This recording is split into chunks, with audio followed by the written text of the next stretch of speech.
కొందరు బట్టెవాజుగాళ్ళు ఉంటారు చూడురి, ఎందుకు బతుకుతారో కూడా తెలవది. దినం మందిని ముంచి మంది తాన దోసక తిందామనే చూస్తుంటారు. ఇంత కాయ కష్టం చేసుకొని బతికితే కాదా? ఎప్పుడు చూడు దొంగతనాలు దొంగతనాలేనా? మనిషి పుట్టుక పుట్టినందుకు జర్రంతనైనా ఇజ్జతి మనం ఉండాలే కదా. అయినా దేవుడు మీదికెళ్ళి చూస్తూనే ఉంటాడు. అందుకే గిట్ల ఒక్కోపారి మూతి వలగొట్టిపించుకునే కథలైతాయి. బాగైంది దేవుడా.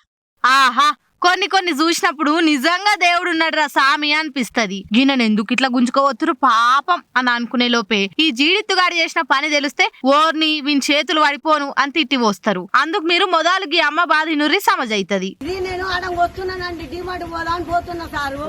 డిమార్ట్ పోతుంటే ఈ బాడకావు గాడ కారం మిల్లు ఉన్నదండి. కారం మిల్లు కొద్దిగా అంటే ఒకటే అడుగు అయితే కారం మిల్లు వస్తుంది. ఏది నాది చెయ్యి మీద చెయ్యి చూసేసరికి వేసుకొని ఉత్తనే ఉండు. అయితే ఏంద్రా దొంగ దొంగ దొంగ ఏంద్రా నా తీసుకుపోతేనే అరుస్తూనే ఉన్నా దొంగ దొంగ అనగానే వాళ్ళు వెళ్ళిండు. ఎన్ని తులాల బంగారం అమ్మది? అది 2 తులాల కొంచెం పెచ్చు ఉంటదండి. నిన్నేమన్నా అడిగిండా? అదొకటి అడిగాను. ఏం అడగలేదు, వాడి మాట కూడా మాట్లాడలేదు. నా వెనకంగా వచ్చిండు, నేనే ముందో వాడి వెనకంగా వచ్చిందో తెలియదు. ఇట్లా గుంజింది కదండి, గుంజేసరికి చెవుకిదైంది. పాపం గీ అవ్వ పని మీద బయటకెళ్తే గీ బట్టెవాసుగాడు అడ్డం పడి ఆ లుగ్గున మెడలున్న పుస్తలు తడదెంపుకపోయిందట.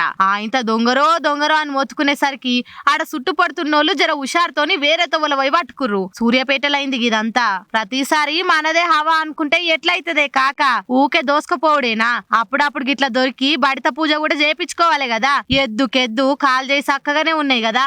ఇంత కష్టం చేసుకుంటే ఏం రోగం రా వారి అని గట్టిగా అరుచుకుంటుర్రు ఈ మూతవారిని. మరిగా పోలీసులకు అప్పచెప్తారో లేకుంటే అందరు కలిసి షెట్టు గట్టేసి జోపుతారో వాళ్ళ ఇష్టం.